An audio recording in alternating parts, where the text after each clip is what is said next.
Ok, bueno, muy buenos días a todos. Les doy la bienvenida a este panel llamado La perspectiva de género en los objetivos de desarrollo sostenible, en el cual hablaremos sobre los diversos estereotipos de género que han condicionado las oportunidades a las que las mujeres pueden acceder y a su vez han limitado el ejercicio de sus derechos sociales, económicos y políticos.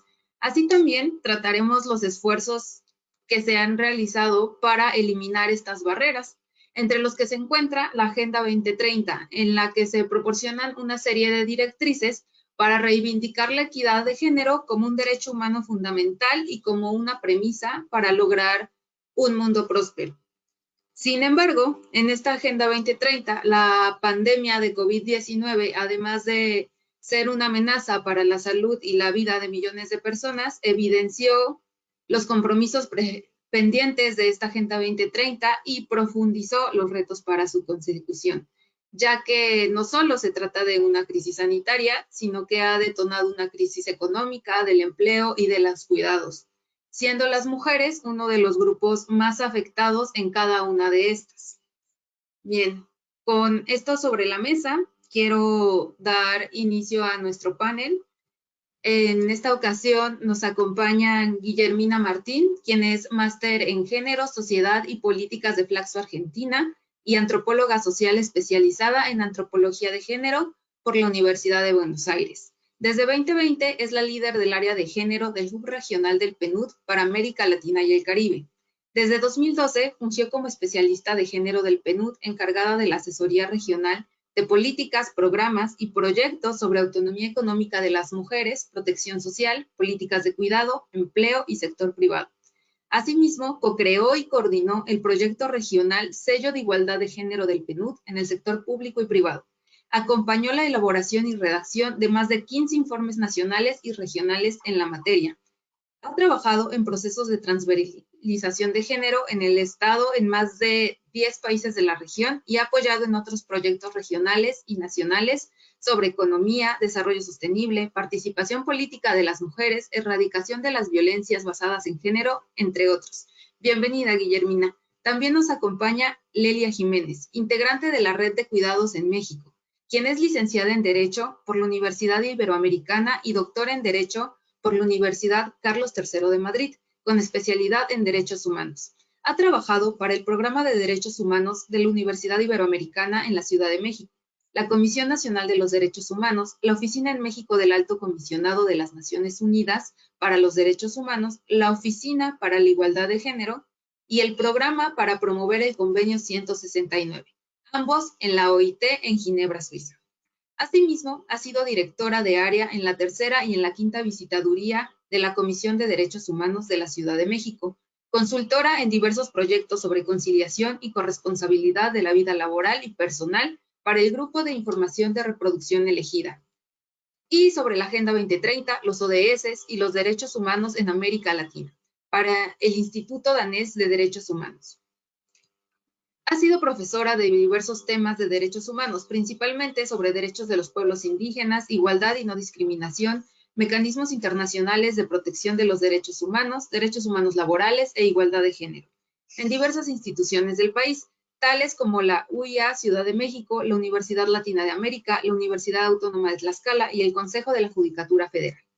Ha publicado diversos libros y artículos sobre estos temas. Su más reciente publicación es Agenda para la Igualdad de Género en México, publicada en diciembre de 2020 por la Fundación Frederick Ebert Stephen. Bienvenida, Lelia. Asimismo, nos acompaña Jonathan de Vicente Encarnación, quien es maestro en Cooperación Internacional para el Desarrollo por el Instituto de Investigaciones Dr. José María Luis Mora y licenciado en Relaciones Internacionales por la Facultad de Ciencias Políticas y Sociales de la UNAM. Cuenta con estudios en el Instituto de Estudios Políticos de París, Sciences Po. Durante su experiencia profesional, se ha enfocado en el seguimiento y evaluación de proyectos en materia de desarrollo urbano, vivienda, derechos humanos e igualdad de género. Ha colaborado en la Secretaría de Relaciones Exteriores, el Instituto Nacional Electoral, la Secretaría de Desarrollo Agrario, Territorial y Urbano y la Embajada de Kuwait, México. Actualmente se desempeña en el área de Asuntos Internacionales de la Mujer en la Secretaría de Relaciones Exteriores, en donde da seguimiento a la agenda internacional en materia de igualdad de género. Asimismo, es parte de la Comisión de Estudios de Género del Centro Mexicano de Relaciones Internacionales. Bienvenido, Jonathan. Bueno, sin más, quiero reiterar la bienvenida a cada uno de ustedes y agradecerlos por acompañarnos en este panel. Y para dar inicio, les comentaré un poco cómo está estructurado. Cada panelista tendrá una participación de 20 minutos y al final habrá tiempo para preguntas y respuestas. Asimismo, les recordamos a los asistentes que en el transcurso del evento pueden escribir sus preguntas en el recuadro que aparece de la plataforma y las retomaremos al final para su discusión. Ahora bien, pues cuando estés lista, Guillermina, comenzamos.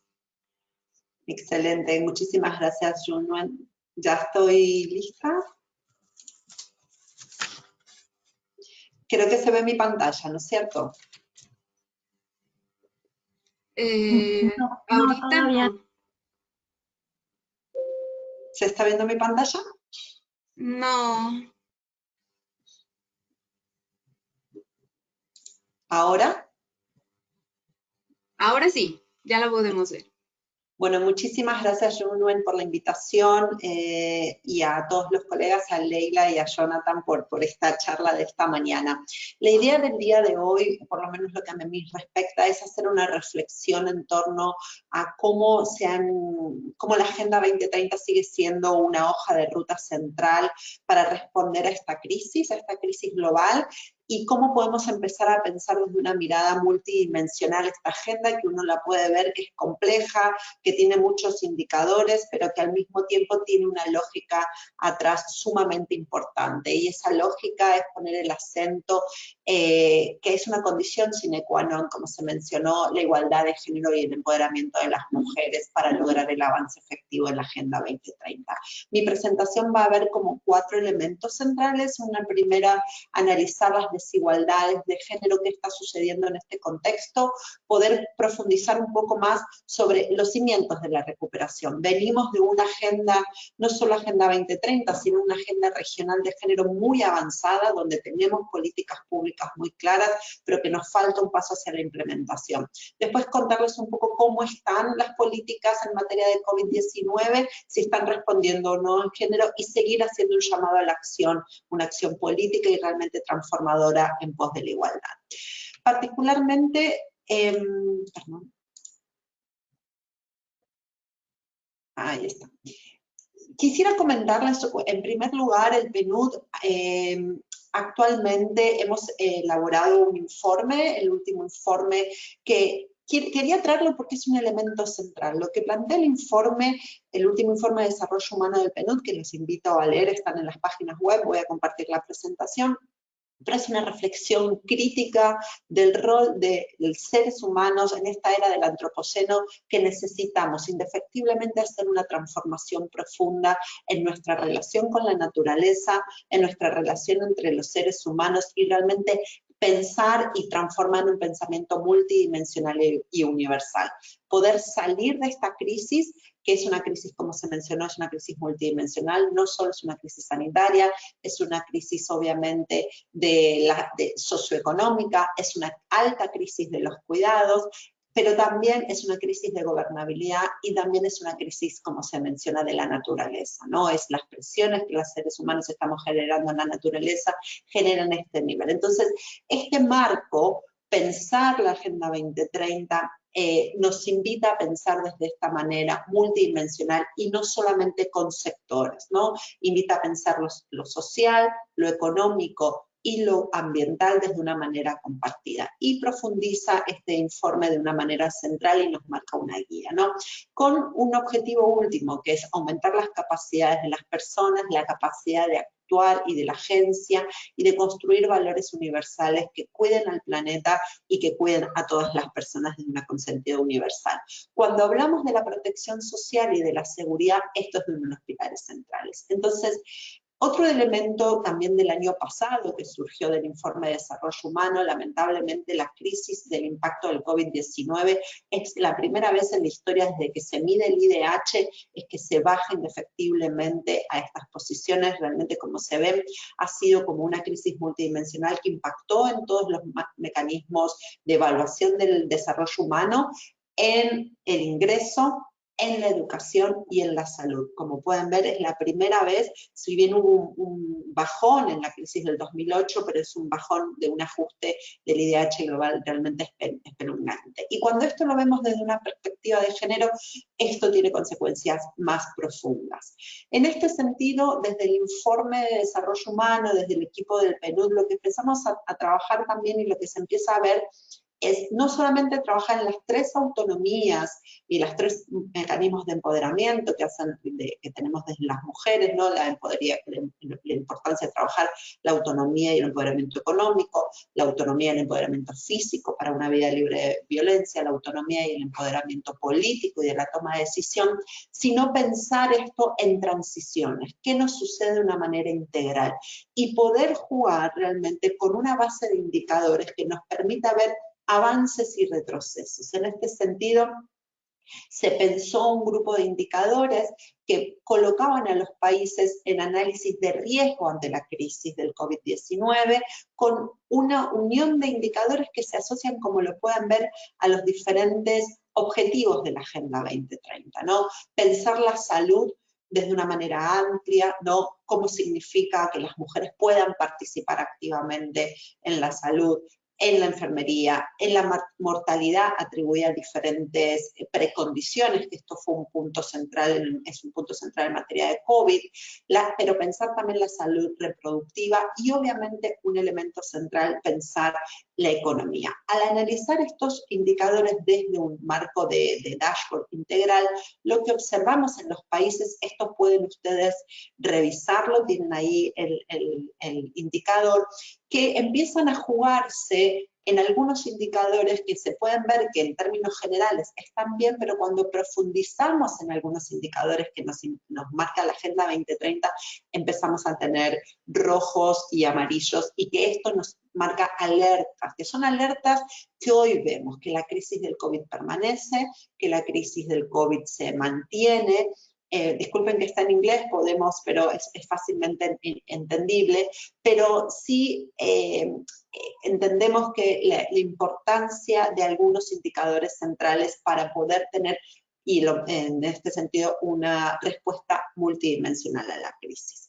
Entonces, como vemos, es una falencia, y que lo vamos a ver ahora después en las políticas que hicimos de seguimiento de COVID, es las mujeres doctoras, ¿no? Cómo las mujeres toman decisión en el marco de la pandemia. El embarazo adolescente sigue siendo un elemento muy importante en las mujeres y al mismo tiempo en las mujeres y en los países de América Latina, y obviamente que algo entiendo que Leila va a seguir profundizando, el tema del empleo. Y en eso particularmente lo que significa esta crisis, que puso lo invisible, lo hizo visible, y lo que las mujeres sabíamos históricamente, que el trabajo de cuidados y el trabajo doméstico no remunerado estaba en los hombros de las mujeres de todo el mundo, y particularmente de América Latina y el Caribe, y que esta crisis los puso en primera línea. En este sentido, cuando vemos el informe de desarrollo humano, digamos, desde una perspectiva de género, vemos cómo baja ese índice de desarrollo. Tenemos en algunos países con un índice alto, otros medios y otros bajos, pero que las crisis siguen exponenciándose de una manera compleja. Al analizar también un grupo de indicadores sobre espacios seguros, trabajo y de cuidados balanceados y de agencia, entiendo, perdón que yo creo que tengo que mover esto acá para que ustedes puedan ver mi presentación, vemos que hay algunos elementos que son centrales para poder entender la crisis del COVID-19 desde una perspectiva de igualdad de género.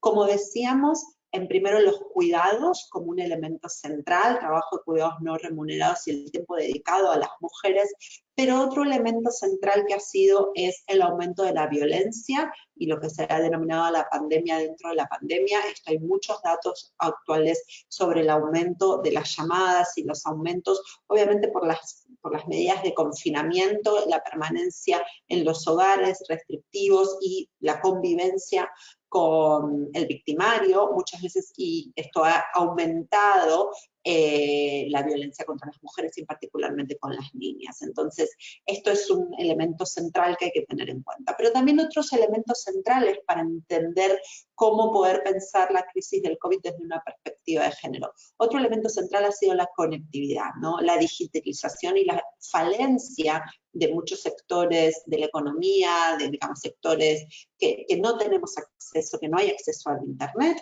y que esto ha tenido una consecuencia directa al tema educativo, ¿no? Si la educación pasaba por la virtualidad, al no contar con estos espacios realmente es otro elemento muy complejo, ¿no?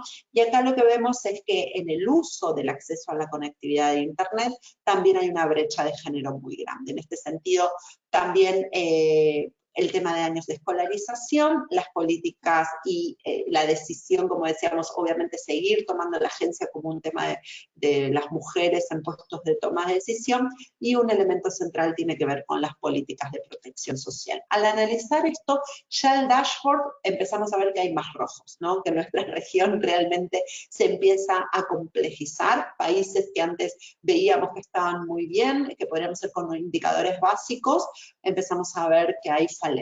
Y que estas falencias se demuestran después, obviamente, en las respuestas y las crisis que vemos.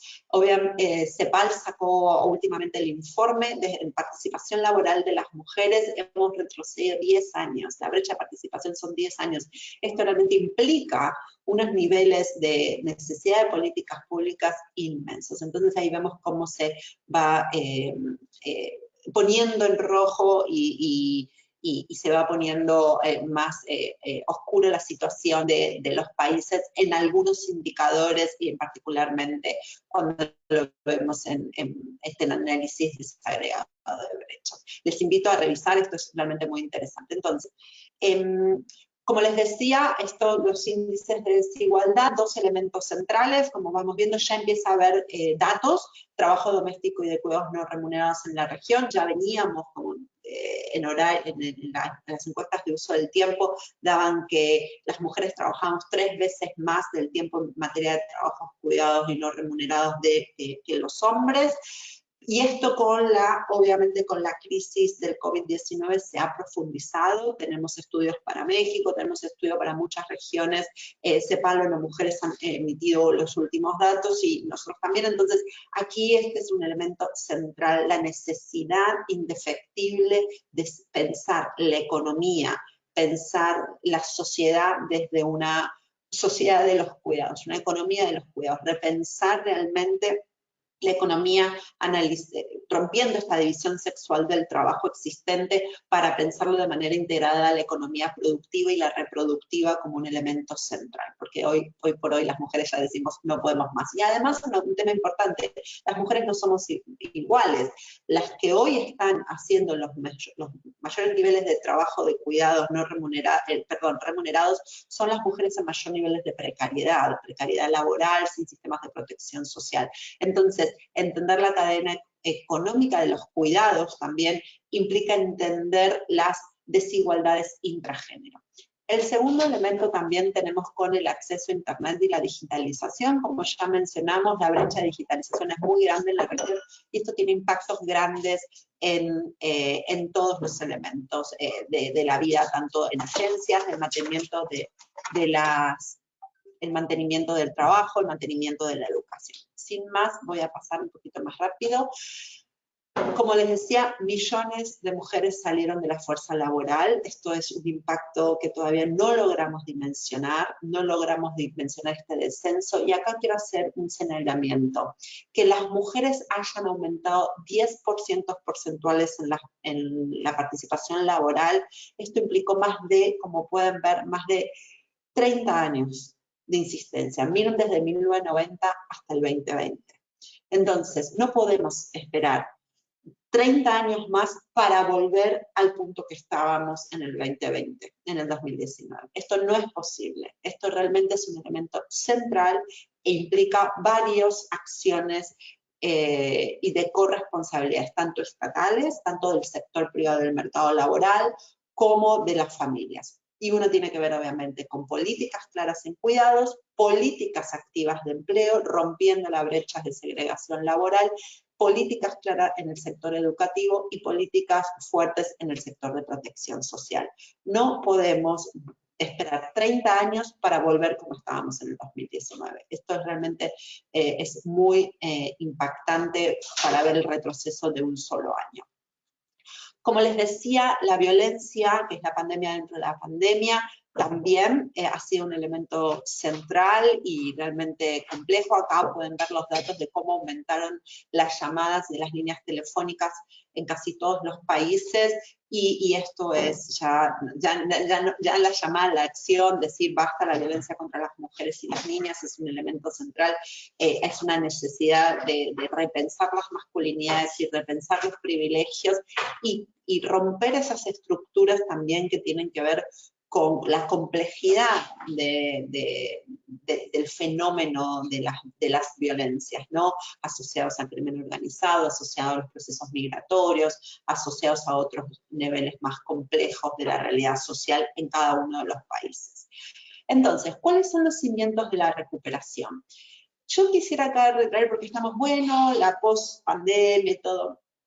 Para mí un cimiento central es volver a lo acordado, y a partir de lo acordado y a partir de eso poder avanzar, porque realmente América Latina y el Caribe tiene una agenda de género, tiene a nivel global realmente muy interesante, que da una hoja de ruta a nivel a todos los países, que pasamos desde 1975 y hasta el último consenso de Santiago, donde marca el trabajo, la necesidad de empoderar a las mujeres, la necesidad de pensar las interseccionalidades y de enfocar en diferentes áreas del desarrollo. Entonces, un primer paso para avanzar es volver a lo acordado y poder saltar fuertemente. Todos estos acuerdos es un gran esfuerzo del movimiento de mujeres y feministas y de un trabajo colectivo entre diferentes esferas y entramados sociales que hacen que desde las mujeres en la calle, desde los diferentes estamentos internacionales, estatales, sectoriales, gremiales, poder avanzar una agenda común. Pero en este sentido, como decíamos, la Agenda 2030 sigue siendo un elemento central y nos invita a pensar articuladamente todas las dimensiones, como les decía, la dimensión social, la económica, ambiental y la de la política, y la de la gobernabilidad como un elemento central. Por eso, a mí, cuando me invitan a hablar sobre la Agenda 2030 y la igualdad de género, no quiero hablar específicamente de lo de ODS5, sino entender toda la condición sine qua non que implica la igualdad del género como un elemento central para impactar en todas las dimensiones de la Agenda 2030. Y en este sentido, retomar un trabajo que hizo una mujeres, que vamos a encontrar 54 indicadores sensibles a género en la Agenda 2030, obviamente 5, digamos el ODS 5 como un elemento central, pero como pueden ver, hay indicadores en todos los elementos. Tenemos una falencia, y es verdad, en los indicadores más asociados a ambiente, y también a repensar un poco más el tema de las violencias y las masculinidades, pero sí entender cómo esto se trabaja desde un sentido multidimensional y de dashboard, de entender la complejidad para entender respuestas que son integrales, como un elemento, digamos, poder pensar la reducción de las desigualdades impacta directamente en el ODS 5. Entender el ODS 11, los territorios, las ciudades, la movilidad, tiene componentes de género. Entender, obviamente, el ODS 16 es indefectible un componente de género, pero también el tema de producción y consumo responsable va a impactar fuertemente en cómo esos sectores productivos se acercan o no a la perspectiva de igualdad de género y a un elemento claro en torno a sectores altamente masculinizados o sectores altamente feminizados y donde tenemos que poner los ejes del financiamiento. Por último, el PNUD ha desarrollado una agenda de recuperación amplia, ¿no? Con, en principio, 7 grandes esferas, ¿no?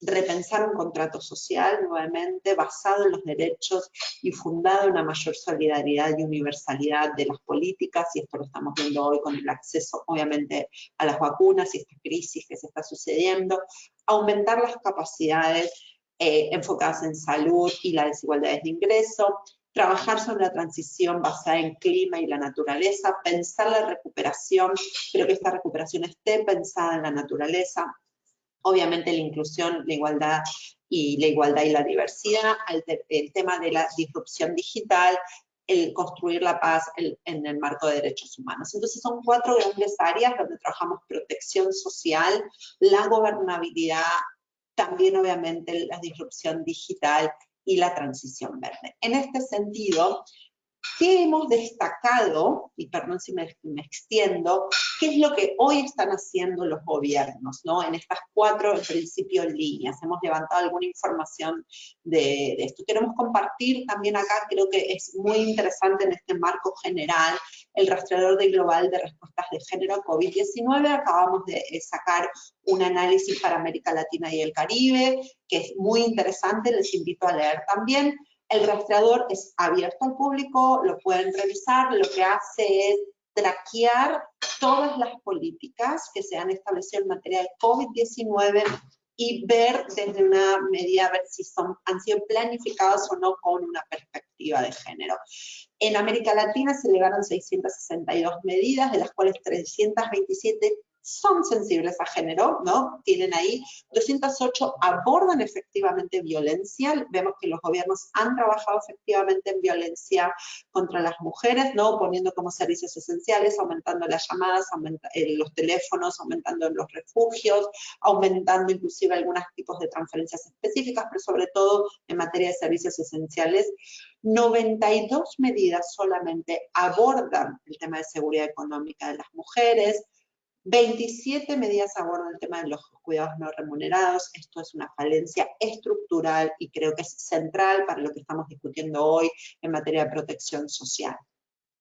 Cuando analizamos un poco vemos los temas de transferencias monetarias y sensibles a género, vemos a estos países que han emitido estos programas de transferencia rápidas, que se les suman a muchos otros programas que tienen transferencias ya. Entonces son ingreso familiar de emergencia, auxilio de emergencia federal del gobierno federal de Brasil, gobierno de Chile, Colombia, Costa Rica.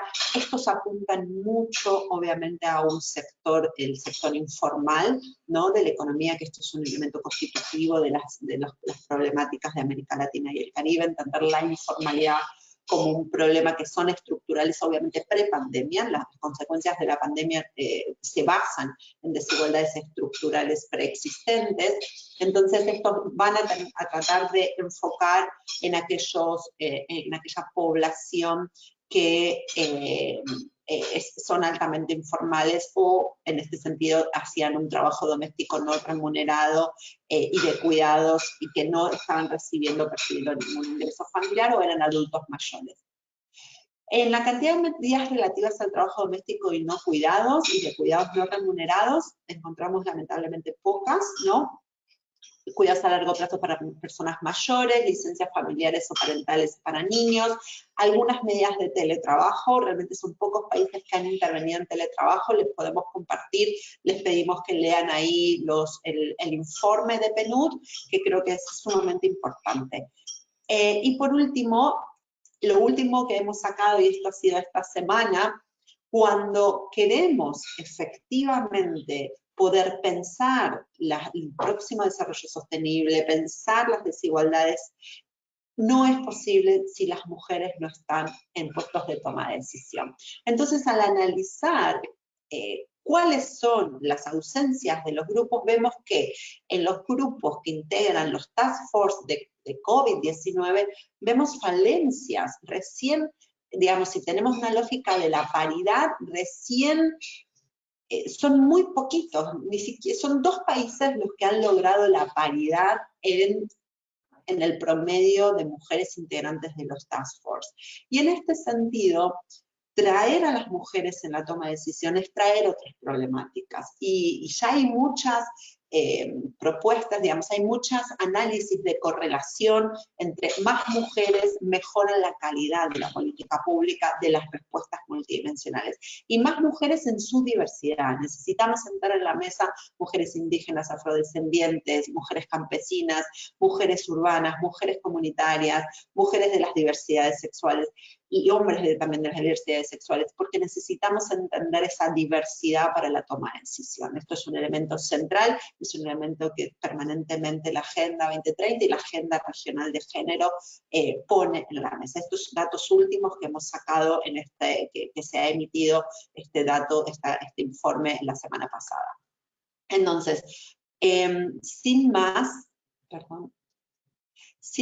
un llamado a la acción en materia de protección social, particularmente género. Necesitamos trabajar de manera integrada, repensar las áreas de fiscalidad, pero sí construir una expansión de los sistemas de protección social que respondan a estos impactos, que se basen en derechos, que trabajen efectivamente por la independencia económica y la acción de las mujeres, un espacio fiscal para estas medidas de protección social y recuperación económica sensible a género, fortalecer los servicios de infraestructura y sistemas de cuidados integrales y sólidos, trabajar las cargas que limitan el acceso a las prestaciones de protección social, tanto contributivas como no contributivas, revisar y promover resultados transformadores para abordar las normas sociales que están por detrás en materia de violencia, discriminación, digamos, ver aquellos grupos que están totalmente descubiertos y hacer foco, trabajar sobre el liderazgo activo de las mujeres en toma de decisión y la generación de datos y de nuevos datos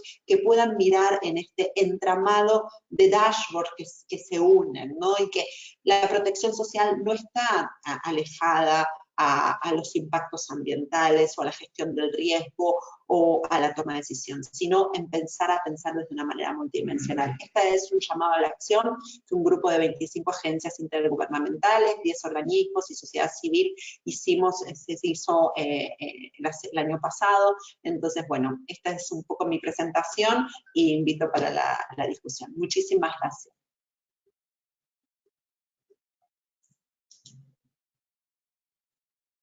Muchas gracias, Guillermina. Fue una presentación muy comprensiva que nos brinda pues un panorama de dónde estamos y la necesidad urgente de implementar políticas en varios frentes y no de forma aislada. Bueno, Lelia, cuando tú gustes, empezamos contigo.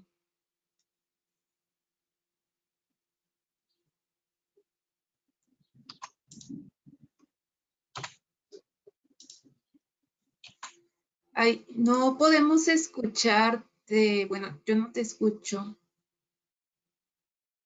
No, no se escucha. A ver.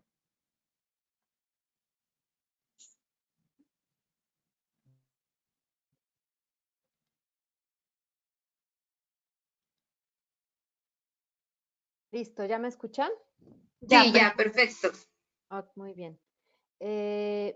Bueno, muchas gracias a ustedes por la invitación y pues también me da mucho gusto compartir este espacio con Guillermina, con Jonathan.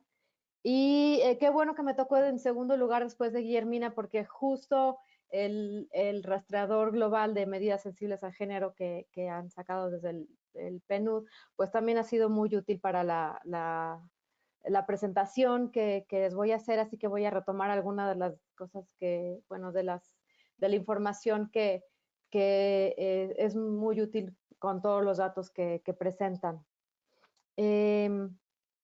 Bueno, yo vengo en este momento en representación de la Red de Cuidados en México. Esta red está conformada es una red plural que pertenecemos personas provenientes de la academia, del activismo, organizaciones sociales. Y parte de lo que les voy a presentar aquí también tiene que ver con pues discusiones y planteamientos que hemos hecho al interior de la red y temas que nos preocupan, que quisiéramos que tuvieran más presencia en la agenda de México y de otros países de América Latina. En primer lugar, les voy a hablar sobre la relación entre los objetivos de desarrollo sustentable y la relación que tienen con la perspectiva de género y los derechos humanos. También voy a abordar los retos adicionales que enfrentan las mujeres en relación con sus derechos sociales. Voy a profundizar cómo esta situación se ha visto agravada a partir de la pandemia del COVID. Y por último, hacer un análisis de las acciones de política pública, que como les comentaba, pues afortunadamente hay información disponible gracias al rastreador global que nos presentaba Guillermina. En esta ocasión he tomado la decisión de no presentar, no tener una presentación, porque a veces nos quita el espacio, sobre todo en estas actividades que son en línea, pues nos quitan la oportunidad de ver físicamente a la persona cuando nos está explicando algo. Entonces, bueno, prefiero dar yo misma la explicación. Bueno, respecto de los objetivos de desarrollo sostenible, bueno, como sabemos, la Agenda 2030 tiene una estrecha relación con el derecho internacional de los derechos humanos. Al dar este paso entre los objetivos de desarrollo del milenio y la Agenda 2030, se incorporó y se relacionó de una manera mucho más cercana y más ligada a los derechos humanos. Y es así que hoy en día, incluso desde el trabajo de derechos humanos, se procura hacer el vínculo entre los objetivos y los derechos humanos. La aplicación de los derechos humanos entre las personas del mundo entero y sin discriminación, es decir, sin dejar a nadie atrás, como dicen los objetivos. Tienen fundamento entonces en los diversos instrumentos internacionales obligatorios para los países de nuestra región, y entonces, por tanto, estas medidas también tienen un fundamento legal muy importante que debemos exigir. Como sabemos, entre los objetivos de desarrollo sostenible se encuentra uno que es específico sobre la igualdad de género, que es el objetivo 5, que habla sobre lograr la igualdad entre los géneros y empoderar a las mujeres y niñas. En particular, como integrante de la red de cuidados, pues nos interesa destacar la meta 5.4 de este objetivo, que plantea el reconocer y valorar los cuidados y el trabajo doméstico no remunerado mediante servicios públicos, infraestructura, políticas de protección social y también promoviendo la responsabilidad compartida en el hogar y la familia. De este párrafo quiero destacar que en la meta utiliza la palabra reconocer. Se plantea el deber de los gobiernos de proveer servicios públicos, infraestructura, políticas de protección social. Esto es afín la idea esto tiene relación con una idea de sistemas nacionales, sistemas integrales de cuidados. Por otro lado, habla de reducir no habla, sino que esto incidiría en reducir la carga de cuidados y de trabajo doméstico de quien la lleva actualmente, que como sabemos en un porcentaje muy mayoritario es por parte de mujeres. Y también habla de promover la responsabilidad compartida. Esto se refiere al deber de promover la redistribución de una manera más equitativa el cuidado y el trabajo doméstico no remunerados en el hogar. Es decir, estas tres palabras en las que les hice énfasis, el reconocer, reducir y redistribuir, son las famosas 3 R's que propone la académica Diane Elson y que diversas organizaciones e instancias internacionales han retomado. Entonces, para avanzar en este sentido es importante pues tener información completa, adecuada, con suficiente periodicidad sobre el uso del tiempo y que además esté desglosada por género. Además es importante poder tener la información desglosada por otras características, como por ejemplo el origen étnico, racial, la situación económica y social, la pertenencia a un grupo indígena, para poder hacer este análisis interseccional y encontrar cómo las personas que tienen dos o más de estas características se encuentran en un escenario de mayor discriminación y mayor vulnerabilidad. Además, la meta 5.4 se relaciona con las demás metas. Por ejemplo, la meta 5.2 que habla sobre eliminar la violencia contra las mujeres y niñas, nos muestra que existe una relación entre el número de horas que dedican las mujeres al trabajo doméstico y de cuidados no remunerados y el riesgo de sufrir violencia. Ya tenemos estudios en este sentido en algunos países. En México tenemos datos de que a mayor número de horas dedicadas al trabajo doméstico y de cuidados no remunerados de las mujeres, mayor riesgo que ellas tienen de ser víctimas de violencia. Y tenemos también datos en el sentido contrario, que al mayor número de horas que los hombres dediquen a estas labores, es menor el riesgo de que ejerzan violencia en el hogar. Entonces, sabemos que el problema de la violencia doméstica ya era grande, pero se ha acrecentado a partir de la pandemia, y no debemos olvidar la relación que puede tener este problema con otras dimensiones de la desigualdad de género, ¿no? Quisiera hacer énfasis sobre esta situación, porque también para poder enfrentar la violencia de género, pues tenemos que abordar otros aspectos como el que les estoy mencionando.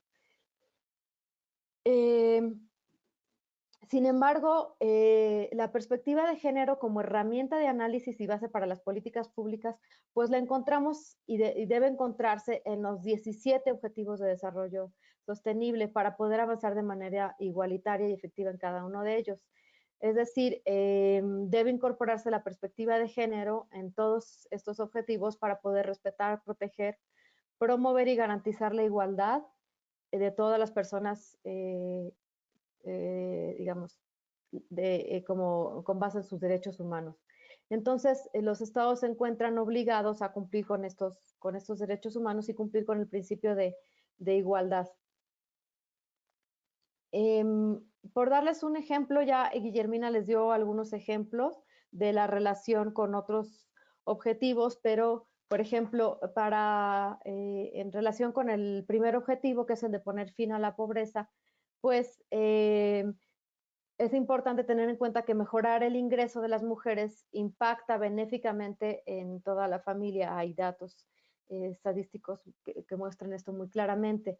Sin embargo, hay más mujeres que hombres viviendo con menos de $1.90 al día. El segundo objetivo relacionado con poner fin al hambre, tenemos el dato de que las mujeres desempeñan una función decisiva en la producción y el procesamiento, la distribución de los alimentos. Sin embargo, casi 2/3 partes de los países, las mujeres tienen más probabilidades que los hombres de padecer seguridad alimentaria. Respecto del tercer objetivo, que trata de garantizar una vida sana, pues la salud materno-infantil, los derechos sexuales y reproductivos tienen relación con la meta 5.6 del objetivo 5. Aquí hay una relación, digamos, entre estos dos objetivos. En países como México, la falta de acceso a la seguridad social es un gran obstáculo para garantizar la salud de las mujeres. Más adelante vamos a abordar vamos a profundizar sobre esta cuestión. El cuarto objetivo sobre garantizar una educación inclusiva, equitativa y de calidad, les puedo señalar que la igualdad en el ámbito de la educación potencia el empleo y la autonomía de las mujeres. Este tema debe analizarse desde una perspectiva interseccional, por lo menos hasta antes de la pandemia, porque la pandemia ha cambiado la situación de las mujeres respecto al acceso a la educación, pero por lo menos hasta antes de la pandemia, en América Latina, en general, el acceso de las mujeres a la educación no se encontraba tan rezagado en comparación con el de los hombres. Sin embargo, si uno hacía un análisis, por ejemplo, de las mujeres indígenas o espacios de mayor vulnerabilidad social o económica, encontrábamos que ahí sí había un gran rezago de género. Entonces, esta perspectiva interseccional nos permite también entender cómo, por ejemplo, las mujeres indígenas encuentran este acceso a la educación con mucho mayores obstáculos y entonces poder hacerle frente a los espacios en donde se encuentra esa desigualdad. El objetivo 6, sobre garantizar la disponibilidad de agua y saneamiento, bueno, las mujeres y las niñas tienen un papel preponderante en el abastecimiento, la gestión, la preservación del agua y saneamiento en los hogares. La falta de disponibilidad y el difícil acceso al agua potable y al saneamiento afecta de manera muy importante en el trabajo doméstico y de cuidados de las mujeres, así como en el uso del tiempo. Entonces, por ejemplo, este tipo de cuestiones como el acceso al agua potable impacta de una manera muy grande en el uso del tiempo de las mujeres. Respecto del objetivo 8, que tiene que ver con el pleno empleo y el trabajo decente para todos, bueno, creo que ya Guillermina mencionó algunos aspectos, pero pues es importante destacar que en la región de América Latina aún existe una brecha salarial de género muy importante y también el porcentaje de la población económicamente activa también sigue siendo muy desigual. Hay cierta disparidad entre los países, pero en general es muy desigual. Y, digamos, entre quienes tienen acceso al empleo por parte de las mujeres, un porcentaje muy importante, sus empleos son informales y precarios también. Otro ejemplo que les quiero dar sobre otro objetivo de desarrollo sostenible es el de la promoción de sociedades pacíficas e inclusivas. Esto, como les había yo mencionado, tiene relación con los otros objetivos y también con el tema de los de que me interesa destacar, que es el de los trabajos domésticos y de cuidados no remunerados. Como les decía yo hace un rato, la violencia de género se ha acrecentado ante la pandemia y está documentada que el proveer un mejor soporte de los trabajos domésticos y de cuidados, digamos, a mediano plazo, puede generar una disminución en la violencia. Es decir, el proveer, digamos, un apoyo y servicios suficientes no solamente va a mejorar la situación de riesgo de violencia de las mujeres en el hogar, sino que va a incidir en prevenir situaciones de violencia posteriores, prevenir delincuencia también.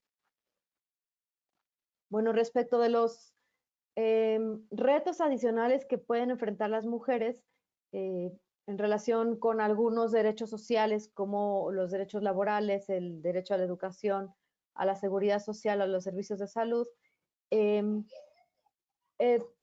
les quisiera mencionar que, bueno, encuentro que las mujeres para acceder al mercado laboral pueden tener dos tipos de retos. El primer reto es el que les impide salir al mercado, ¿no? Y en este sentido, por ejemplo, les impide salir al mercado la carga de trabajo doméstico y de cuidados no remunerados. Por ejemplo, las mujeres de América Latina dedican el triple del tiempo que los hombres al trabajo doméstico y de cuidados no remunerado. Esto con la pandemia, como se ha mencionado antes, se ha visto muy, muy agravado. Ya antes de la pandemia, las mujeres dedicaban entre 22 y 42 horas semanales más que los hombres a las tareas domésticas y de cuidados no remunerados. Es decir, ocupaban entre media jornada o una jornada completa al día para estos trabajos. Y por ejemplo, en el caso de mujeres afrodescendientes, indígenas o quienes vivían en hogares empobrecidos, encontraban estas diferencias aún más grandes. Pero además de, digamos, este es el problema que encuentran las mujeres para salir al mercado de trabajo. Y luego, al llegar al mercado de trabajo, está el obstáculo que les impide acceder a él, que tiene que ver con la falta de oportunidades, el desempleo, los estereotipos de género y la discriminación en la contratación. Estas situaciones que afectan los derechos de las mujeres, si bien han sido reguladas, aún se siguen cometiendo. Por darles el ejemplo, en México está prohibido, por ejemplo, por ley, solicitar los certificados de ingravidez para la contratación. Sin embargo, los organismos internacionales han documentado y han hecho recomendaciones al país en el sentido de que es sistemático que ocurre estas solicitudes de certificados. Por otro lado, el acceso a otros derechos como el acceso a la seguridad social o a los servicios de salud son impactados por la precariedad laboral o la informalidad laboral. En muchos casos, el acceso a estos servicios está vinculado a tener una relación con un empleo formal.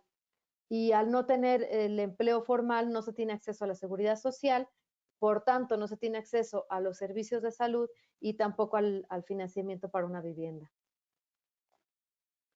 La pandemia de COVID, como sabemos, ha afectado pues, a toda la población, a todas las comunidades. Sin embargo, estos impactos no han sido neutrales frente al género, sino que ha profundizado las desigualdades que ya existían. Y las mujeres enfrentan la crisis del COVID-19 pues con una situación de mayor vulnerabilidad económica y social. Pues al tener menor participación en el mercado de trabajo, se encuentran en mayor vulnerabilidad. Y por otro lado, si había desempleo, hoy en día el empleo es mucho mayor comparado con el de los hombres. Es decir, el desempleo ha crecido evidentemente, pero ha afectado en mayor medida a las mujeres frente a los hombres. Y pues también una proporción importante del empleo femenino que se ha visto afectada, como sabemos también, las divisiones en los sectores del empleo también tiene que ver con el género. Hay ciertos sectores en donde el empleo es preponderantemente femenino y hay sectores en que es preponderantemente masculino. Y muchos sectores como la educación, servicios sociales, comercio minorista, la hostelería y el turismo son sectores en donde el empleo es preponderantemente femenino y son justo estos sectores los que se han visto mayormente afectados por las medidas que se han tomado para hacer frente a la pandemia. También el empleo, el trabajo doméstico remunerado ha sido fuertemente impactado y el trabajo doméstico tiene una representación del 93% aproximadamente de mujeres y dentro de las mujeres, entre el 10 y el 14% de las mujeres se dedican a este tipo de trabajo. Sin embargo, el trabajo doméstico tiene una incidencia de informalidad del 77% aproximadamente. Entonces, frente a las medidas de la pandemia, este empleo informal pues se ha visto afectado estas trabajadoras se encuentran con despidos injustificados, sin tener acceso a indemnizaciones, sin tener una garantía por no tener contratos y sin tener acceso en los espacios en donde podrían tener acceso a un seguro del desempleo.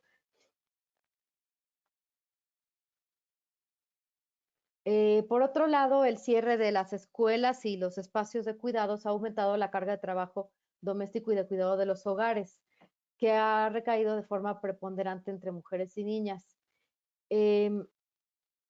Como hemos mencionado ya, este trabajo, aún en las mujeres que tenían un empleo o una jornada laboral completa, las mujeres eran también quienes se hacían cargo de los espacios, de los trabajos de cuidado.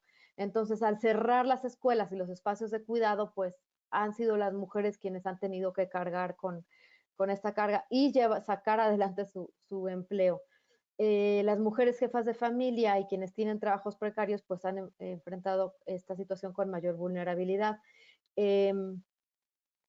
Además, el confinamiento ha implicado la disminución del apoyo que recibían muchos hogares para realizar estas tareas de cuidado, ¿no? Antes, por ejemplo, se podía contratar personas para el cuidado doméstico remunerado, el apoyo de vecinos, la ayuda de familiares.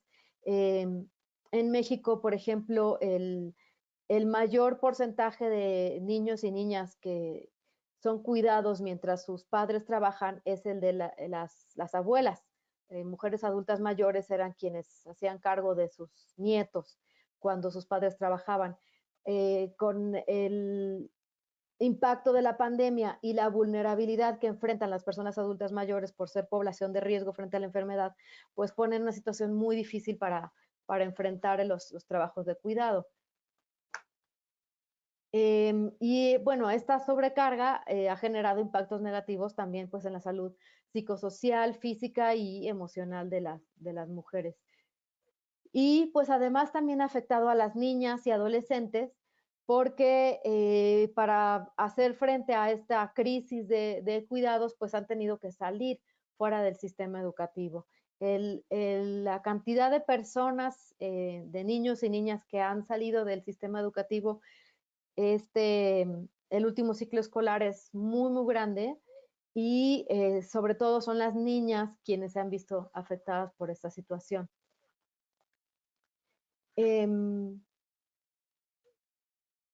Bueno, tomando en cuenta justo el rastreador global de medidas sensibles al género del que nos hablaba Guillermina hace un rato, podemos tener datos muy interesantes. Por ejemplo,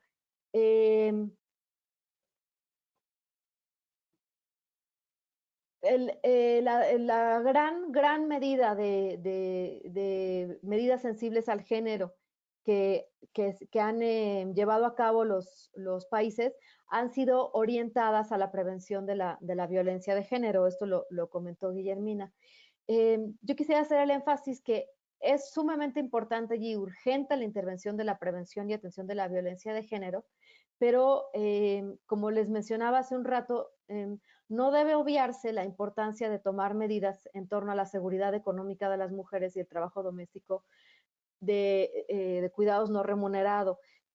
Por un lado, por lo que comentaba yo hace un rato, que existe una relación incluso, o sea, que tomar medidas frente a la situación económica de las mujeres y en los trabajos no remunerados incide incluso para prevenir la violencia de género.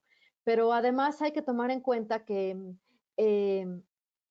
si el impacto y la afectación que ha habido por el COVID no ha sido neutral frente al género, es decir, que se ha demostrado claramente que las mujeres han sido afectadas en mayor medida por la pandemia, pues entonces las medidas debieran ser proporcionales a este impacto, ¿no? Entonces se esperaría que hubiera mucho más medidas para hacer frente a la afectación económica y de trabajos no remunerados de las mujeres para poder por lo menos hacer frente a frente en igualdad de proporciones. Ahora, de las medidas que se han tomado, pues también se encuentra que hay mucha heterogeneidad entre los países de la región. Por ejemplo, 4 países de América Latina no tomaron ninguna medida al respecto.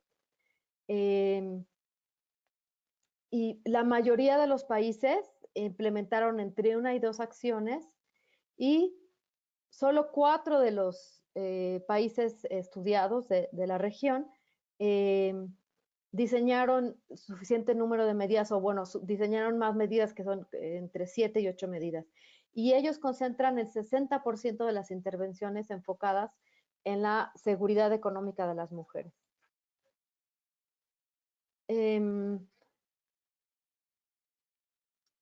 La mayoría de estas medidas corresponden a la asistencia social y de ellas, también como lo mencionó Guillermina, tienen que ver con las transferencias de ingresos. condicionados y no condicionados. Esta ha sido la mayor herramienta desplegada por los países. Los países de América Latina en realidad ya tienen trayectoria en el desarrollo de estos programas, que se llaman programas de transferencia monetaria, para el apoyo a comunidades vulnerables.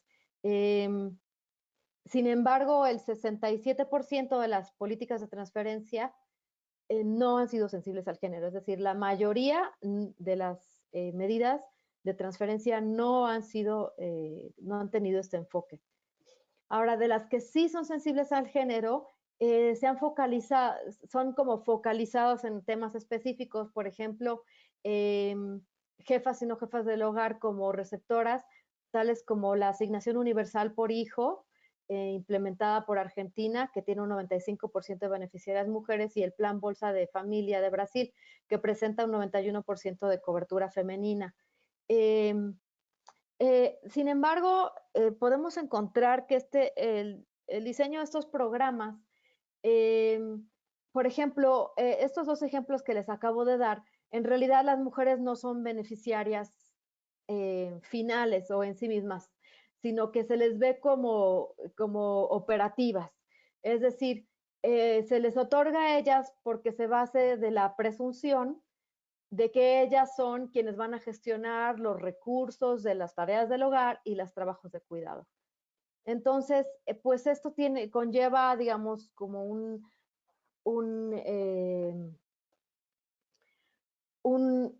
una creencia basada en estereotipos de género y roles tradicionales de que las mujeres son las encargadas de los cuidados del hogar y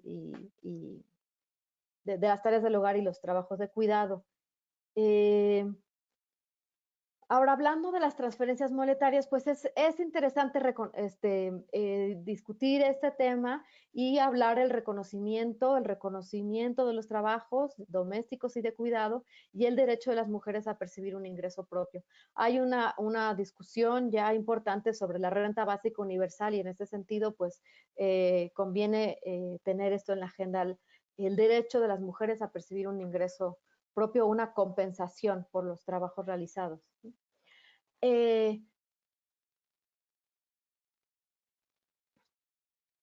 Bueno, llama la atención que muy pocos países de la región llevaron a cabo medidas respecto del trabajo doméstico y de cuidados no remunerado.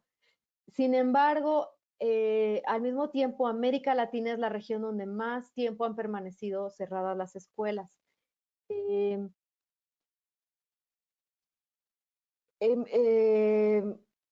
Hay países, por ejemplo, como México, en donde llevamos un año con los niños fuera de las escuelas y que situaciones en muchos casos insostenibles porque no hay quien cuida a los niños y se exige a las mujeres que lleven a cabo ambos trabajos, ¿no? Y si tomamos en cuenta, por ejemplo, las medidas implementadas, representan el 5.7% del total de las medidas sensibles al género y un 2.6% del total de las medidas, es decir, es muy, muy, muy poco.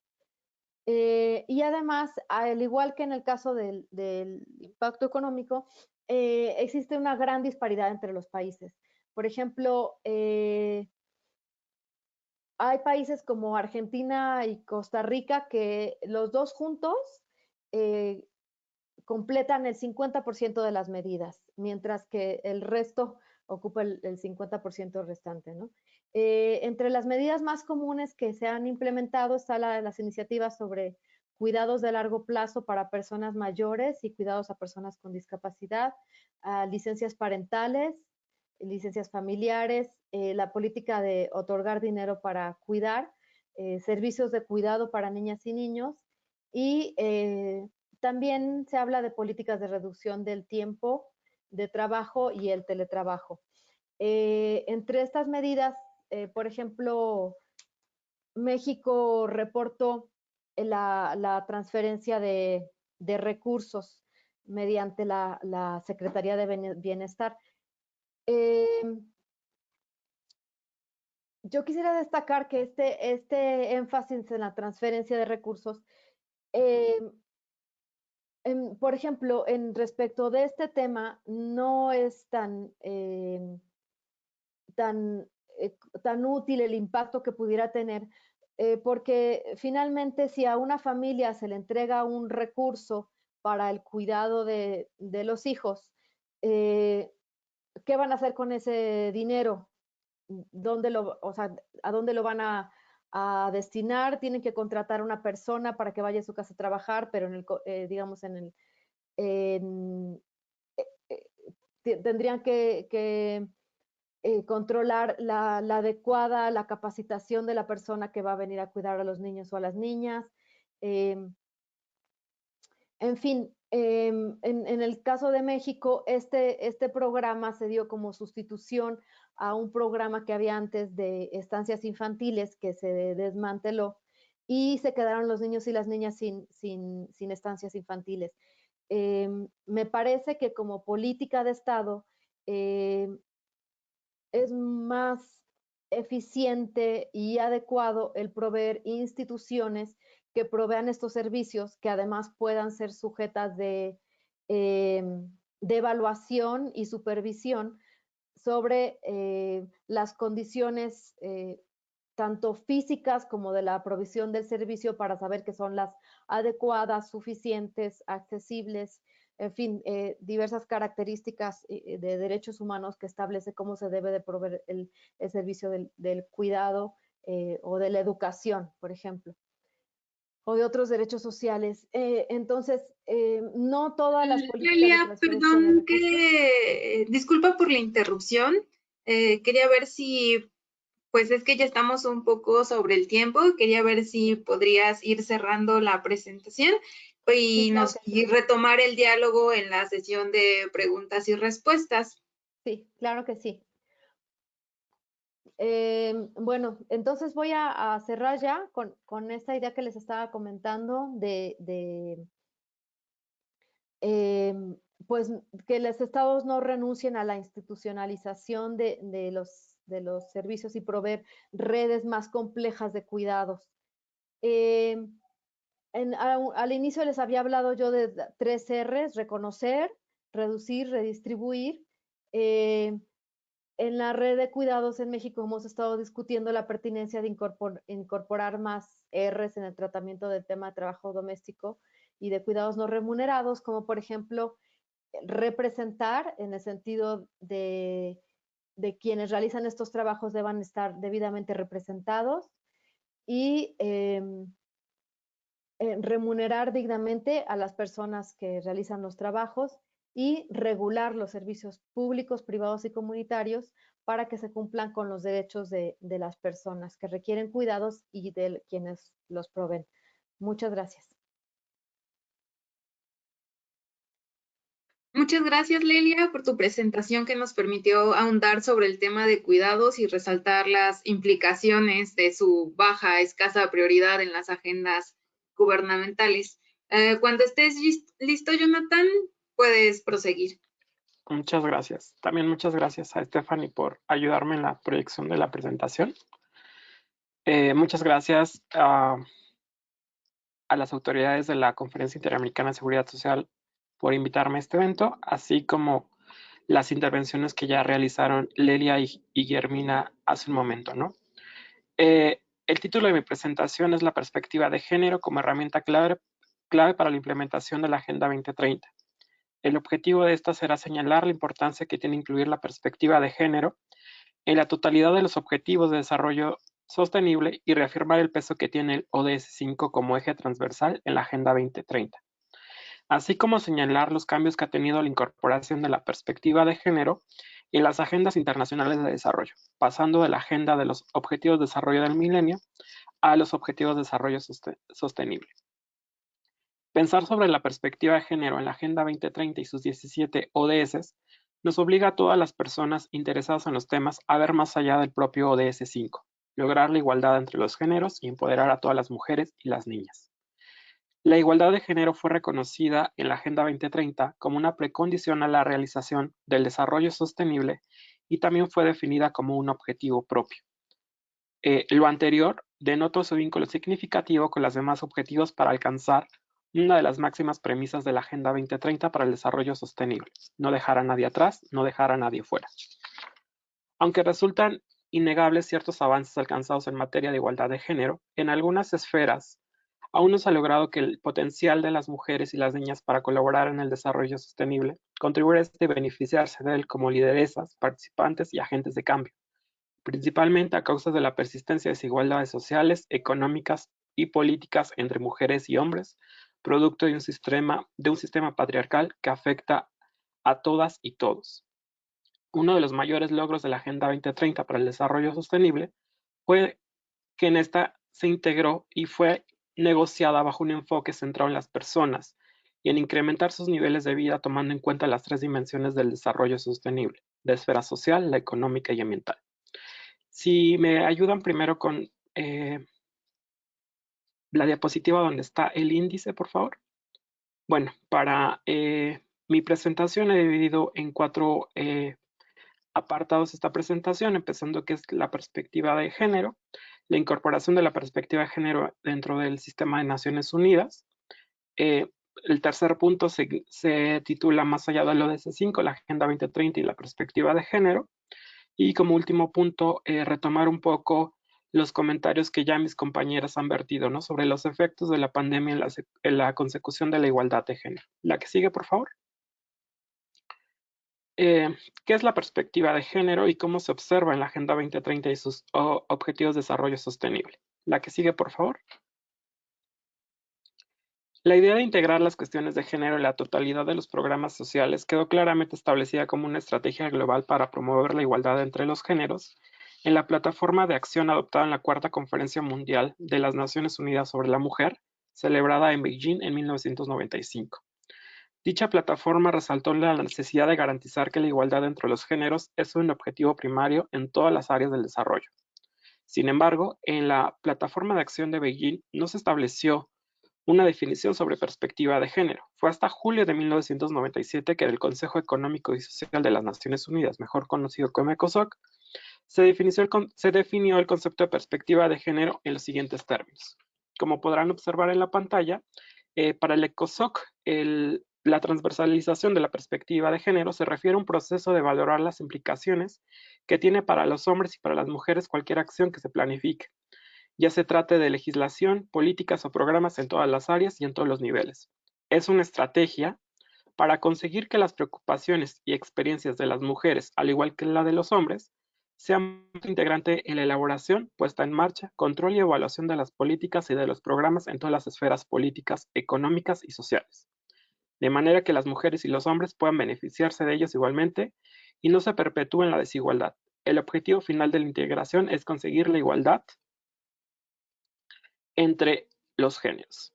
En resumidas palabras, la transversalidad de la perspectiva de género es la aplicación del principio de igualdad de trato y no discriminación y de oportunidades a las políticas públicas entre las personas que conviven en una sociedad. La que sigue, por favor.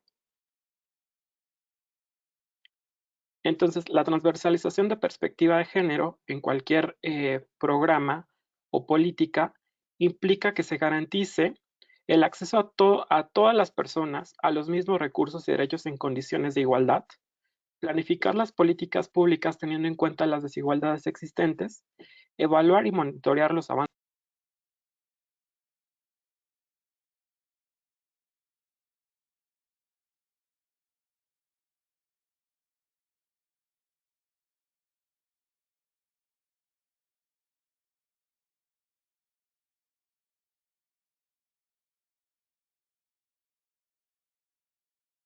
en base a las diferencias biológicas entre mujeres y hombres, así como las acciones que deben emprenderse para actuar sobre los factores de género y crear las condiciones de cambio que permitan avanzar en la construcción de la igualdad de género.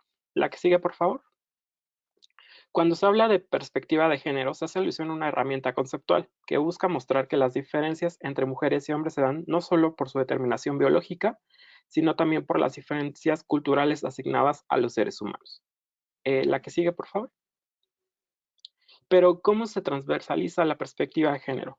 Como comenté, se considera que la perspectiva de género es una metodología y cada institución ha emitido ciertos manuales en los que hace una serie de recomendaciones para incorporar la perspectiva de género, ¿no? Estos criterios o lineamientos para incorporarla dependerá también del tipo de institución que estemos hablando, así como de su área de atención al desarrollo.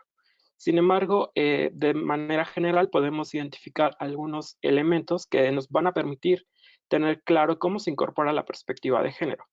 El primero tiene que ver con el marco jurídico, institucional y programático de cada uno de los estados. ¿Por qué es importante recurrir a la revisión de este marco jurídico e institucional? Nos tenemos que ver si la ley en la que se encuentran inmersos las personas no contiene elementos discriminatorios. También el marco institucional para ver si existen las instituciones y los agentes estatales capaces de implementar estas políticas para la igualdad de género. También tenemos que elaborar diagnósticos basados en las desigualdades existentes. No podemos partir de realidades que no sean verídicas y sobre todo no podemos inventarnos una realidad en la que no existen desigualdades entre mujeres y hombres. También como parte de las metodologías que se proponen, tenemos que definir el problema, las alternativas, así como establecer poblaciones objetivo y poblaciones afectadas. También otra de las herramientas que nos permiten incorporar la perspectiva de género es la utilización del lenguaje incluyente y no sexista. También otra herramienta que es útil es conocer si en el Estado hay presupuestos con perspectiva de género. Y uno que es muy importante tiene que ver con el tema de las estadísticas con perspectiva de género, ya que lo que no se nombra pues no existe, ¿no? Y muchas veces este es un problema que muchos estados tienen en el que no quieren o no pueden generar estadísticas desagregadas, ¿no? Entonces, con estas serie de recomendaciones, pues podríamos hablar si una política, si un programa tiene o no perspectiva de género. La que sigue, por favor. Entonces, como mencioné anteriormente, el principio de perspectiva de género fue incluido en el Sistema de Naciones Unidas hasta 1997 en el marco del ECOSOC. Sin embargo, no hay que desestimar los esfuerzos que han realizado a nivel internacional diversas agencias del Sistema de Naciones Unidas para incorporar la perspectiva de género. La que sigue, por favor. Aquí solamente quiero mencionar algunos espacios de Naciones Unidas, así como declaraciones en los que la perspectiva de género está claramente involucrada, ¿no? Tal es el caso de la Declaración Universal de los Derechos Humanos, en la que establece que todas las personas, sin distinción de raza, sexo o nacionalidad, tienen estos derechos simplemente por el hecho de ser personas. También un elemento importante es la comisión, bueno, un espacio sumamente importante en la que se ha debatido y promovido la perspectiva de género, así como los asuntos de igualdad de género, es la Comisión de la Condición Jurídica y Social de la Mujer, que desde 1948 ha sesionado. Justamente en estos momentos se lleva a cabo el 65 periodo de esta comisión, donde se está discutiendo el tema de la participación política de las mujeres en la vida pública.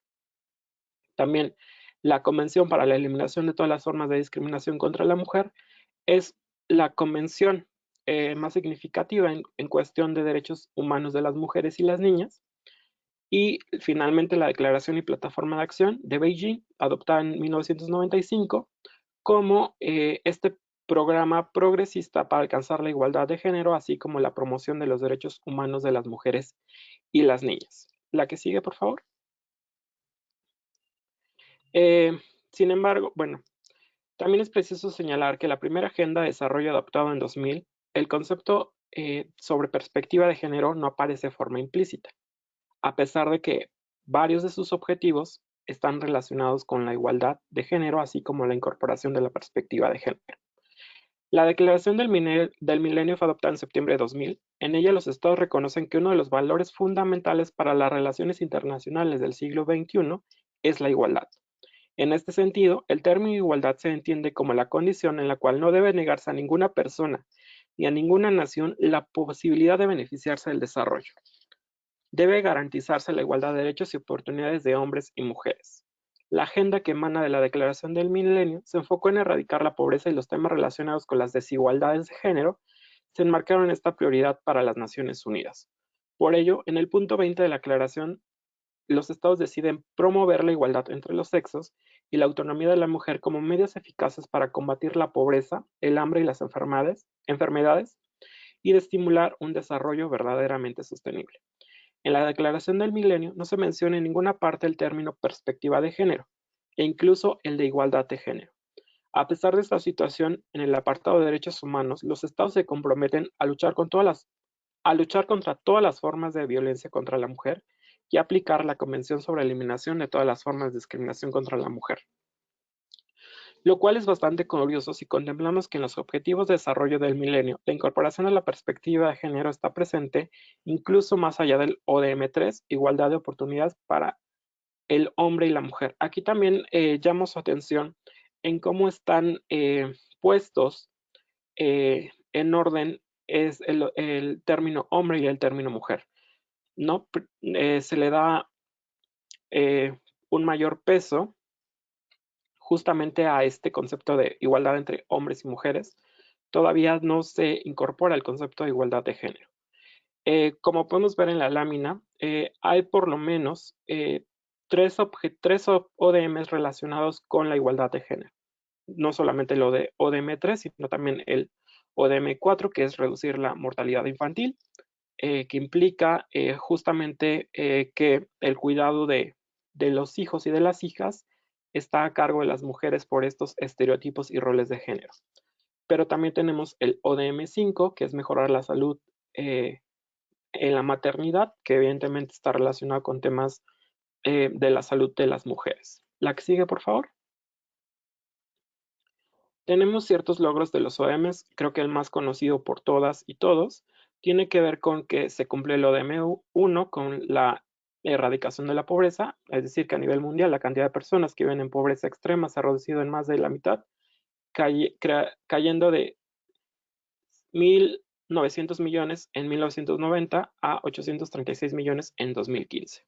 En lo que respecta al ODM2, por ejemplo, la cantidad de niños en edad de recibir enseñanza primaria que no asistió a la escuela cayó a casi la mitad a nivel mundial, pasando de los 100 millones en el año 2000 a aproximadamente 57 millones en 2015. En lo que respecta a el tema del ODM3, este se centró sobre todo en la proporción de mujeres en los escaños de parlamentos. Y finalmente en el ODM5, desde 1990 la tasa de mortalidad materna ha disminuido en un 45% a nivel mundial. La que sigue, por favor. En lo referente al ODM3, promover la igualdad de género y el empoderamiento de la mujer, esta es una imagen del último informe que hizo el Programa de Naciones Unidas sobre los ODM. En esta nos dice que la tasa de matriculación en enseñanza primaria, que era uno de los objetivos, una de las metas centrales del ODM3, pues se alcanzó, ¿no? Se alcanzó la paridad en la enseñanza entre niñas y niños de nivel básico. También se menciona que el 90% de los países cuentan con mujeres en el Parlamento desde 1995. La que sigue, por favor.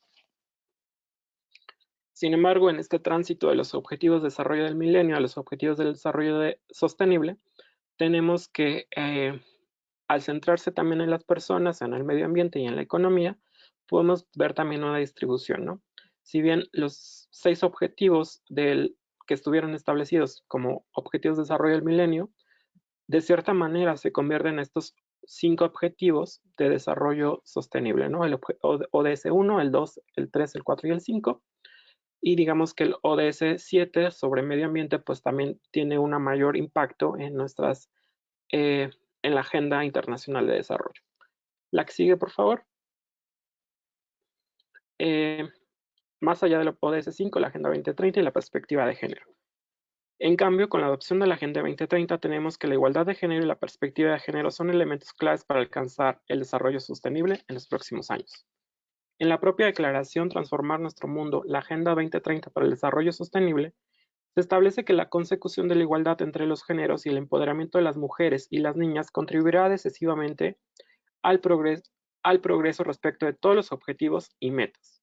No es posible realizar todo el potencial humano y alcanzar el desarrollo sostenible si se sigue negando a la mitad de la humanidad el pleno disfrute de sus derechos humanos y sus oportunidades.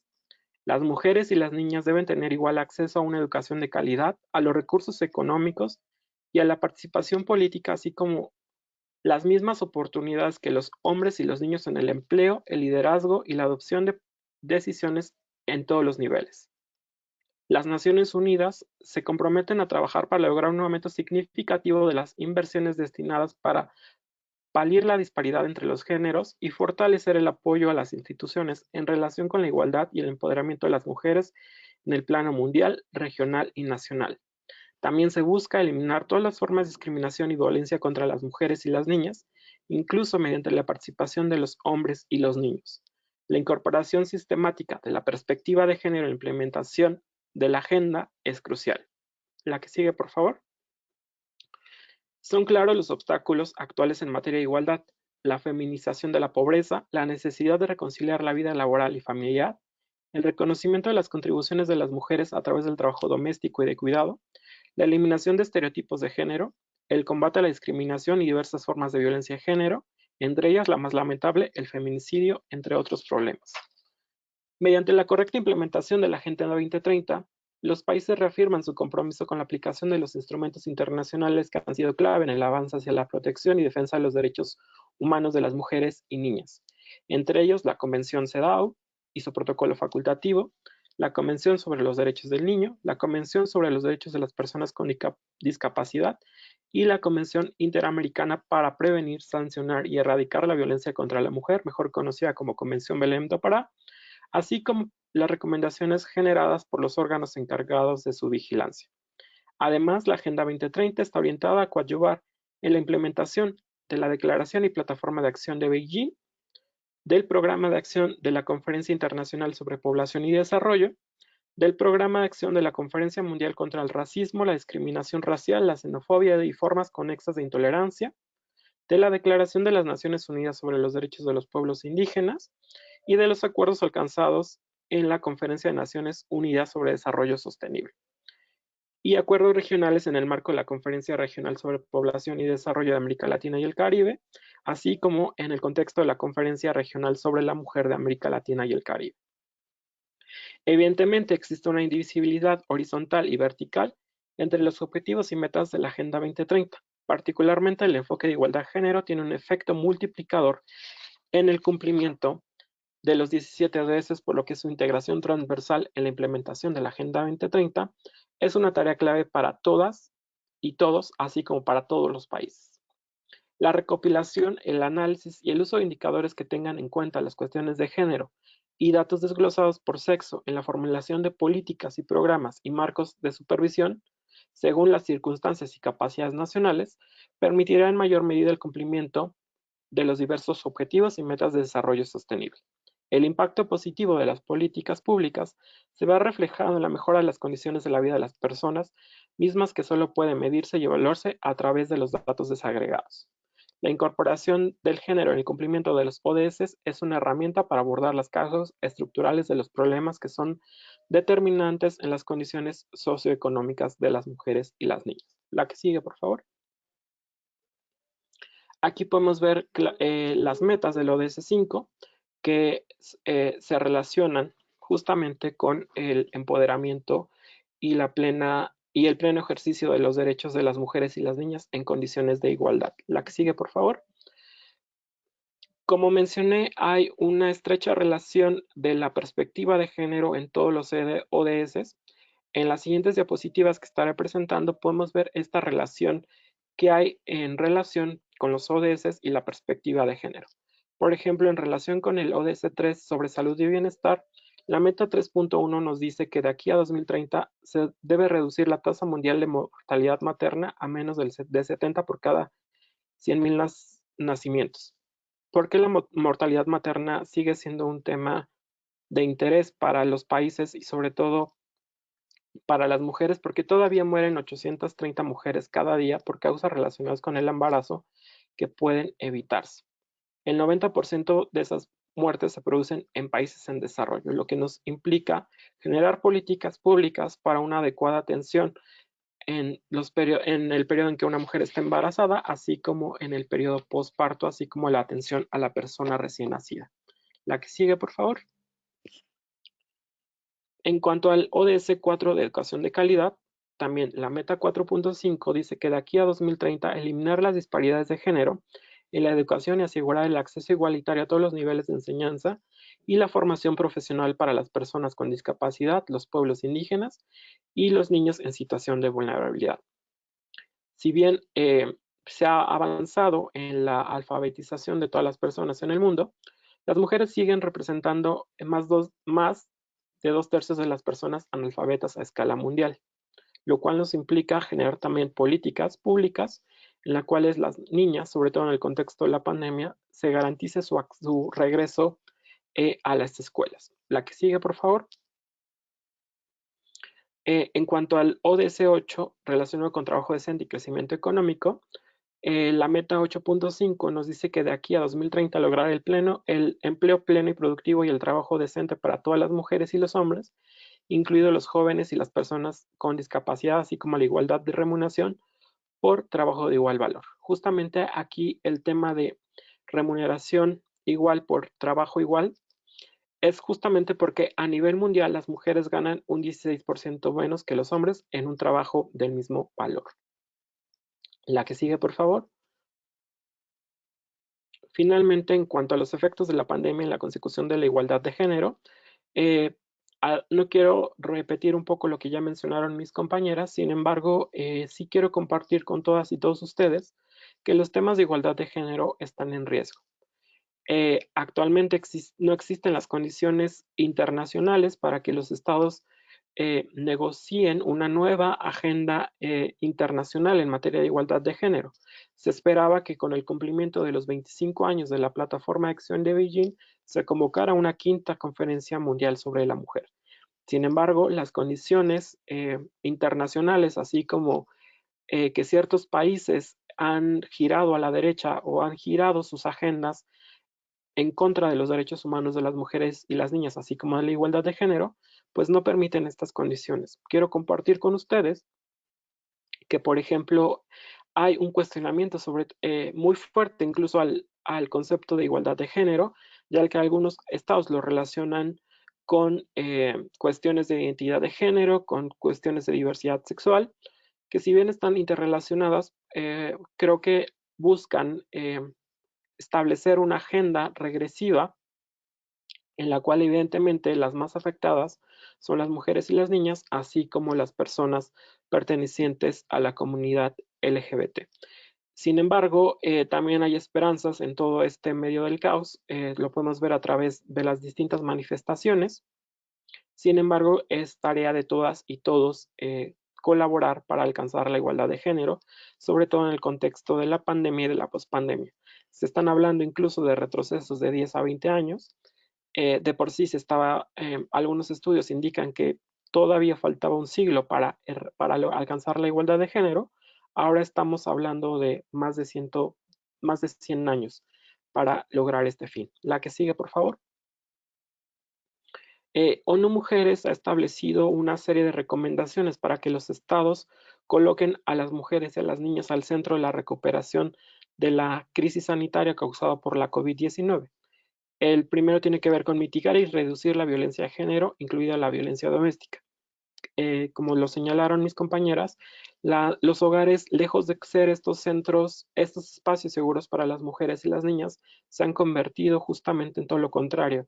Son los lugares en los que actualmente están sufriendo la violencia debido a las medidas de confinamiento.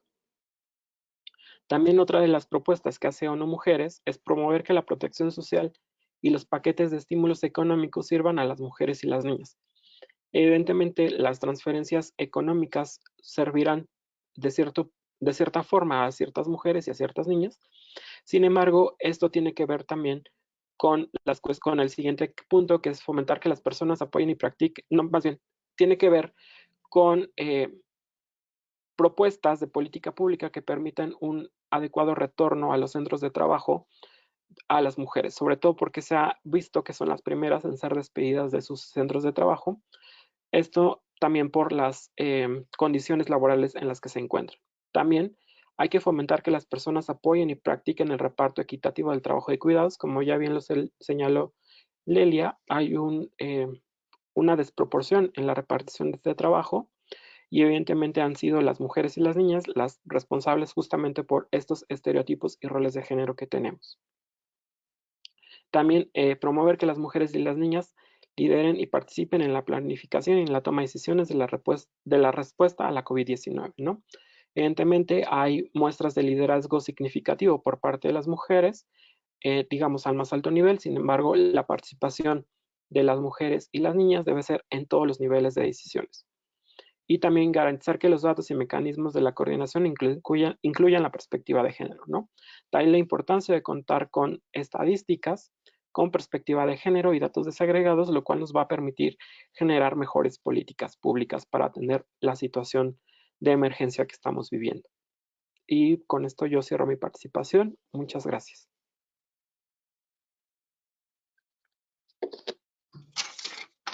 Muchas gracias a todos los panelistas. Creo que hemos cubierto desde distintas aristas los retos y barreras preexistentes y cómo cómo el COVID significó desafíos adicionales para alcanzar la equidad de género. A continuación pasaremos a una ronda de preguntas y respuestas, pero como ya estamos sobre el tiempo, pues quería preguntarles primero si tienen disponibilidad de dedicarnos un par de minutos extra para estas preguntas a nuestros panelistas. Sí, claro. ¿Sí? Ok. Bueno, pues entonces me gustaría retomar que un mensaje importante de las tres intervenciones es que es necesario generar estrategias integrales e inclusivas que nos permitan reconfigurar el funcionamiento de las redes de protección social, de los mercados laborales, de los servicios de atención a la salud reproductiva y de fortalecimiento a la agencia. Y esto no solo para volver a donde estábamos a inicios de 2020, sino para avanzar hacia una sociedad más inclusiva. Al respecto, una de las preguntas que nos llegó indaga sobre cuál es la lectura que ustedes hacen sobre las prioridades nacionales en cuanto a que las aperturas post-pandemia, bueno, las aperturas graduales, sean sobre comercios y actividades y no se esté planeando como tal una apertura de los servicios educativos y de cuidados a pesar de su importancia para la equidad de género y para el buen desarrollo de la economía. La pregunta es para todos los panelistas. Si quieren responder, pueden tomar la palabra.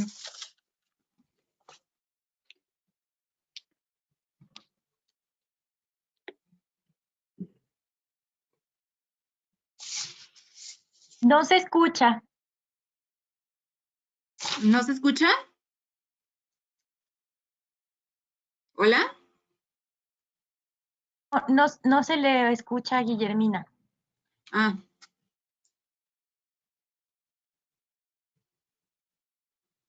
No.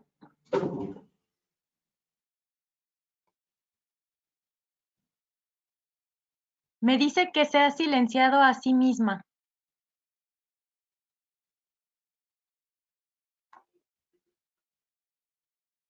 Uy. A ver. Le estoy enviando una solicitud para activar el sonido, a ver si... No.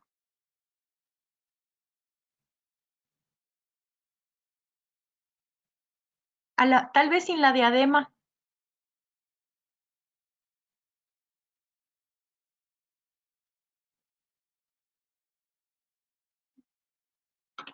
¿Se podría quitar el auricular?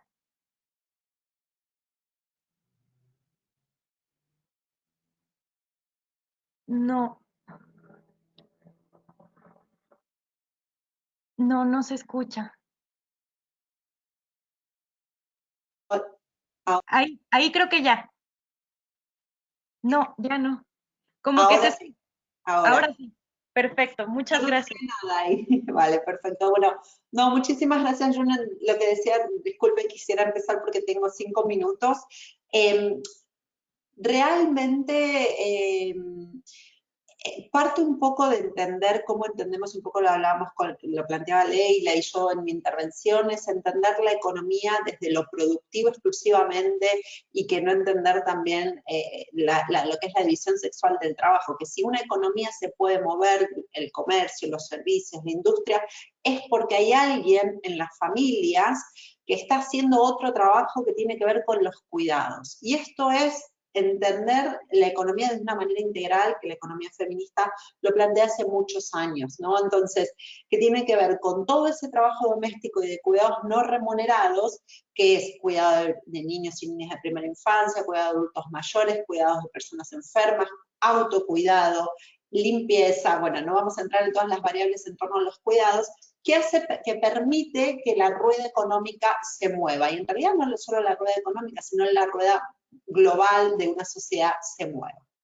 Entonces, entender o pensar que exclusivamente abrimos un sector sin abrir la educación, sin abrir los servicios de cuidados, además que es un derecho la educación de las niñas y los niños, no es de los adultos, sino es de las niñas y los niños, es un derecho a la educación. Tenemos que también entender que una cosa no va aislada de la otra. Si queremos reactivar la economía, tenemos que entender la economía de una manera integral. Entonces, obviamente desde el sistema de Naciones Unidas, digamos, la propuesta de cerrar, de entender que se necesitaban los distanciamientos físicos, no sociales sino físicos, eso no hay ninguna duda, pero sí es importante poder pensar respuestas multidimensionales que aborden los cuidados, la participación de las mujeres, el derecho a la educación por parte de niños, niñas, y que esto pueda entender, porque digamos, es complejo entender por qué se abren algunos sectores y no otros, ¿no? Entonces no queda muy claro. Entonces ese es un nivel de que hay que tener mucha claridad, la demanda en torno a la educación, en torno a los cuidados, tiene un efecto directo en las personas de mayor situación de vulnerabilidad, que hoy son niños, niñas, adultos mayores y mujeres. Entonces, tenemos que poner ese acento. Por eso incorporar mujeres en la toma de decisión tiene estas voces, trae estas voces nuevas y trae este marca de derechos. Un poco lo que planteaba Leila en su intervención. Cuando hablamos de propuestas de un sistema integral de cuidados, son diferentes políticas públicas que tienen que ver con licencias y permisos, que tienen que ver con una infraestructura de cuidados, garantizar infraestructuras estatales y privadas también, o comunitarias, tiene que ver con ingresos, pero no se puede una sola de estas líneas, es una multiplicidad de variables que atienden a la diversidad de problemas que tienen las familias para la corresponsabilidad de los cuidados, ¿no? Y por eso una de las posturas que planteamos siempre es no solo trabajar en las 3 R's, sino entender la organización social de los cuidados como las 4 esferas, ¿no? La esfera estatal, la esfera del mercado y del sector privado, las familias y la comunidad, ¿no? Cómo empezar a reconstruir y realmente redistribuir los cuidados en estas 4 esferas. Entonces, y a las familias hacia el interno, ¿no? Un trabajo muy fuerte hacia los internos en la familia, entre hombres y mujeres, en las diversidades de familia, pero también entre hijos e hijas. Como decía Lelia, estamos viendo un aumento en el trabajo doméstico de cuidado no remunerado de niñas, ¿no? Y adolescentes, que eso también hay una salida del sistema educativo, ¿no? Es más fácil que una chica se quede cuidando a sus hermanos menores, entonces si esto tiene que ver con parte de una tradición en torno a un estereotipo que tienen las mujeres con cuidados. Entonces, como pregunta, desde el Sistema de Naciones Unidas sí promovemos, obviamente, la apertura del sistema educativo con cuidado, con mantener absolutamente todas las situaciones de control, de apoyo comunitario, pero también de entender, digamos, que las familias pueden regularse. Puede haber también, si esto aumenta, volver a cerrar, pero buscar algunos modelos intermedios y también saber el desarrollo territorial de cómo se podrían implementar. Gracias.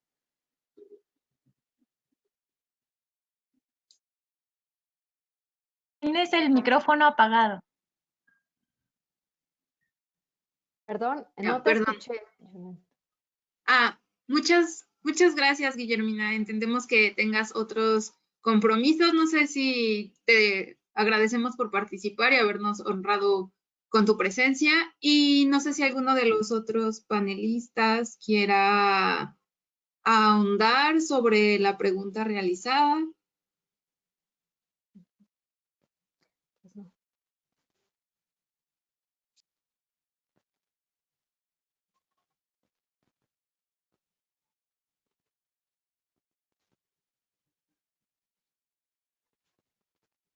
Bueno, solo quisiera decir, es que yo ya no quiero andar porque me ha gustado mucho cómo lo ha explicado Guillermina. En realidad estoy completamente de acuerdo con ella. Y pues solo eso, me gustó lo último que dijo de puntos intermedios porque justo no, siento que en ocasiones la discusión sobre si se abren o se cierran las escuelas se toma como en blanco y negro, ¿no? O se cierran completamente y no va nadie a la escuela, o se abren y todos los niños a clases, ¿no? Y no, o sea, sí se podría discutir en matices, o sea, entre el blanco y el negro hay una cantidad muy grande de posibilidades que no se están discutiendo desde mi punto de vista, ¿no? Todos estamos de acuerdo que tenemos que ser muy cautos y prevenir los riesgos, pero eso no significa como decir, bueno, pues no se puede y ya está, ¿no? Sino discutirlo mucho más y siento que no se está discutiendo de manera suficiente justo este aspecto y que también, como decía Guillermina, no se están tomando en cuenta otros elementos muy importantes a valorar, como por ejemplo la salud mental de los niños y niñas, por ejemplo, ¿no? Además de la pandemia silenciosa, que es la de violencia de género, yo pienso que hay otra pandemia silenciosa que es problemas graves de salud mental, sobre todo en la adolescencia, que no se están también tomando en cuenta de una manera adecuada. Entonces, pienso que no es de que se abran ya, sino que se debería estar discutiendo mucho más de lo que se está discutiendo hoy en día. Sí, de acuerdo. Bueno, pues no sé si Jonathan tenga algo más que agregar, sino para ir cerrando el panel, porque ya nos pasamos 20 minutos de la hora. Bueno, yo me quería despedir. Muchísimas gracias a Lelia, a Juno y a Jonathan por este intercambio muy fructífero. Así que muchísimas gracias. Gracias a ti, Guillermina. Bueno, pues entonces les agradezco mucho a todos su participación y quiero aprovechar que el tema de cuidados fue central durante este panel para invitarlos a un foro que estamos organizando desde la CIS, el Foro de Trabajo y Políticas de Cuidados en América Latina, el cual se desarrollará el 6, 7 y 8 de abril por esta misma plataforma. Pueden inscribirse y pues los esperamos. Va a ser un foro enriquecedor con 5 mesas en el transcurso de esos 3 días. Muchas gracias a todos por su participación y por su tiempo. Esperemos que haya sido enriquecedor este panel. Hasta luego. Gracias. Gracias, hasta luego.